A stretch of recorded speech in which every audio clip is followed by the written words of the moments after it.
Training had ended early. A festival was coming. Guardians moved with less tension than usual. Akim's slightly older brother drifted near the statue, laughing as he pushed off the coral branch and spun in the water. Their sister, Asil, hovered nearby, pointing at a narrow fracture in the stone beneath the statue's base, a pale line no wider than a fingernail. "Look," she said, "we cracked it." Akim frowned, drifting closer. "You didn't crack that stone," he said. "Stone doesn't—" Before he could finish, the youngest kicked off the branch again, harder this time. The statue shifted, just a little. Stone scraped coral, a deep, unfamiliar sound that vibrated through the water and into bone. It was a sound felt throughout most of the surrounding city. The hairline fracture widened. Sand lifted from the seabed by the side of the capstone in a slow, spiraling plume. The children froze. "We shouldn't—" Akim began. The vortex answered. It didn't roar. It didn't surge. It opened. Pressure changed so suddenly that balance became meaningless.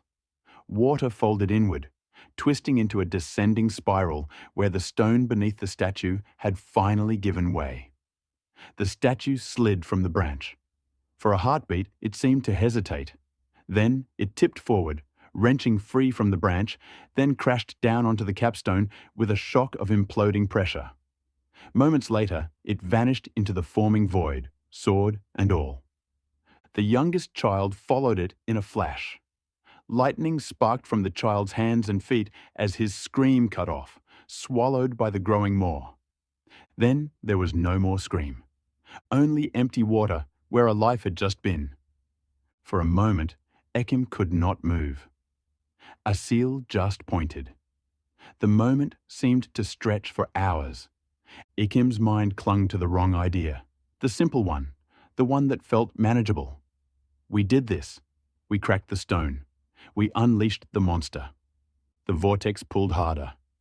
Then his mother was there, already moving past him, her body cutting the water in a straight, terrible line. She moved so quickly, but the children remember her dress flowing in the new current. Each step towards the void was an announcement. This will change everything. She glanced back at Akim and Asil. Her lips tightened as she mouthed, "Stay!" Her head turned towards the empty space their brother had been. "Stay back!" someone shouted to her from a distance.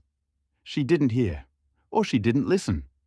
She reached the edge of the vortex, eyes locked on the spiraling dark, and dove without